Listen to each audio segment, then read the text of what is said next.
ఇక్కడ చెప్పారు ఏంటంటే పెద్దిరెడ్డికి మేము చాలా భయపడతారండి మనోళ్ళందరూ చాలామంది. కొంచెం మీరు జాగ్రత్త అని. పెద్దిరెడ్డి కదయా వాళ్ళ నాయకుడు జగన్మోహన్ రెడ్డి కదయా వాళ్ళ నాన్న రాజశేఖర రెడ్డిగా భయపడలేదు ఇతనంత అని చెప్పి న్యాయంగా ధర్మంగా ముందుకెళ్ళేటువంటి గొప్ప నాయకుడు పవన్ కళ్యాణ్ గారి నాయకత్వంలో పనిచేస్తున్న మాకు అలాంటి నాయకుడు నాయకత్వంలో ప్రయాణించే మాకు పెద్దిరెడ్డి కాదు కదా, ఏ సుబ్బారెడ్డి పిచ్చిరెడ్డి కూడా మాకేమో లెక్కలేదు. Don't care. సో ముందు పెద్దిరెడ్డి అక్రమాల గురించి ఇక్కడంతా స్టేజ్ మీద ఉన్న చాలా మంది ఉన్నారు మా జన సైనికులు వీర మహిళలందరూ. అలాగే ఇక్కడున్న ఏ రాయి రప్ప చెట్టు పుట్టం కదిలించినా సరే ఈ పెద్దిరెడ్డి అక్రమాలు ఎన్ని దారుణాలు చేశారు ప్రతి ఒక్కళ్ళు చెప్తారు. లాస్ట్ టైం వచ్చినప్పుడు కూడా చెప్పారు. అయినా ఒకసారి మీకు గుర్తు చేయదు. అన్నీ ఉన్నాయి, అన్ని లిస్ట్ ఉన్నాయి. రాయలసీమ మొత్తం మీద దాదాపు 23 ఎకరాల భూమిని దోచుకున్నాడు ఈ పెద్దిరెడ్డి.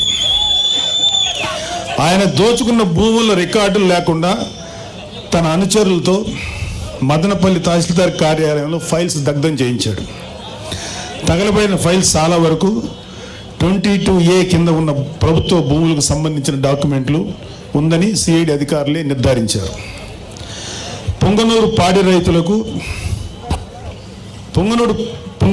రైతులు నిలువున దోపిడీ చేస్తున్నారు. లీటర్ పాలకి కేవలం 20 రూపాయలు ఆయనే నిర్ధారించి తన సొంత డైరీకి పాలు తరలించాలని పాడి రైతుల్ని బెదిరిస్తున్నారు. ఇప్పుడు కాదులే, ఒకప్పుడు మొన్న ఎలక్షన్స్ వరకు. అలాగే మైనింగ్ మాఫియా తయారు చేసి నిబంధనలకు అనుగుణంగా మైనింగ్ చేసే వాళ్ళని, న్యాయంగా ధర్మంగా మైనింగ్ చేసే వాళ్ళని బెదిరించి వారి వ్యాపారాలు దోచుకున్నారు. పొంగనూరు మదనపల్లి తొంబలపల్లి కేంద్రంగా అక్రమ క్వారీలు ఇసుక గ్రావెల్ మాఫియా నడుపుతున్నారు. తిరుపతి మఠం భూములను ఆక్రమించుకున్నాడు. వడమాలపేటలో మండలంలో గుజరాతీ వ్యాపారిని అతని కుటుంబ సభ్యులు బెదిరించి ఆస్తులు రాయించుకున్నారు. తిరుపతి నగరంలో చెరువులు ఆక్రమించారు. మద్యం అక్రమ దందా మొత్తం పెద్దిరెడ్డి రామచంద్రారెడ్డి కనుసన్నల్లోనే నడిచింది. మద్యం క్వాలిటీ లేదన్న ఒక దళితుడిని నెక్స్ట్ డే చంపించారు. ఈ మద్యం ఏంటో ఇంత దరిద్రంగా ఉంది, మూత్రంలో ఉంది అన్నందుకు నెక్స్ట్ డే చంపేశారండి. నెక్స్ట్ ఆయన కమిషన్ల కోసం, ఆయన కాంట్రాక్టుల కోసం ఆవులపల్లి రిజర్వాయర్ నిర్మాణాన్ని చేపట్టారు. దీనివల్ల 100 కోట్లు నేషనల్ గ్రీన్ ట్రిబ్యునల్కి పెనాల్టీ చెల్లించారు. పొంగనూరు నియోజకవర్గం పులిచెర్ల మండలం మంగళంపేటలో విలాసవంతమైన భవనం కోసం 70 ఎకరాల పైగా ఆక్రమించుకున్నారు. అటవీ శాఖ భూములు ఆక్రమించి మార్కెట్ యార్డ్ నిధులతో రోడ్లు వేసుకున్నాడు. మరొక ఎర్రచందనం అక్రమ రవాణా కోసం అడవుల్లో రోడ్లు వేయించుకున్నారు. అటవీ శాఖ మంత్రి పదవి అడ్డం పెట్టుకుని రాష్ట్ర వ్యాప్తంగా మైనింగ్ ద్వారా ఇసుక, మట్టి, కంకర, గ్రానైట్ తదితర ప్రకృతి సంపదను దోచుకున్న అడవి దొంగ నువ్వు పెద్దిరెడ్డి రామచంద్రరెడ్డి. 2 లక్షల కోట్ల అక్రమాస్తులు కూడా పెట్టాడు. 2 లక్షల కోట్లు లెక్క పెట్టాలంటే ఎంతసేపు పడుతుందో, ఎన్ని రూములు కావాలో అర్థం చేసుకోండి. ఆయన అక్రమాస్తుల విలువ మన రాష్ట్ర బడ్జెట్ 2 లక్షల కోట్లను దాటిపోయింది. మిమ్మల్ని గెలిపించిన అలాగే వైసీపీకి సరే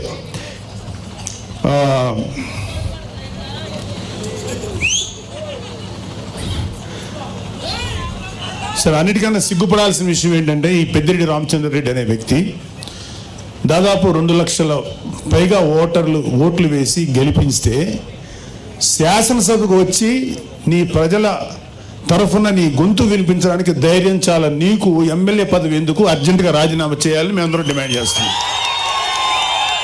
నీకే కాదు, మీ వైసీపీలో 11 మంది ఎమ్మెల్యేలు ఇంక్లూడింగ్ మీ నాయకుడు జగన్ రెడ్డి కూడా గెలిచి ఎందుకు మీరు శాసనసభకు రాలేకపోతున్నారు? ఎందుకు మీ వాయిస్ వినిపించలేకపోతున్నారు? భయం. అంటే మీరు అధికారంలో 150 సీట్లు వచ్చినప్పుడు నోటికి వచ్చినట్టు బిహేవ్ చేశారు. ప్రజల జీవితాలతో ఆడుకున్నారు. ఇక్కడ అతని బాధితులు ఇక్కడ ఇంకా ఉన్నారు. టైం లేక వాళ్ళతో మాట్లాడే అవకాశం మాకు లేదు, మాట్లాడించే అవకాశం రాలా. మీకు సిగ్గు, అభిమానం, ధైర్యం ఉంటే వచ్చి మీ గొంతు శాసనసభలో వినిపించండి. యూట్యూబర్లతోటి యూట్యూబ్లోను తర్వాత న్యూస్ ఛానల్స్లో మాట్లాడటం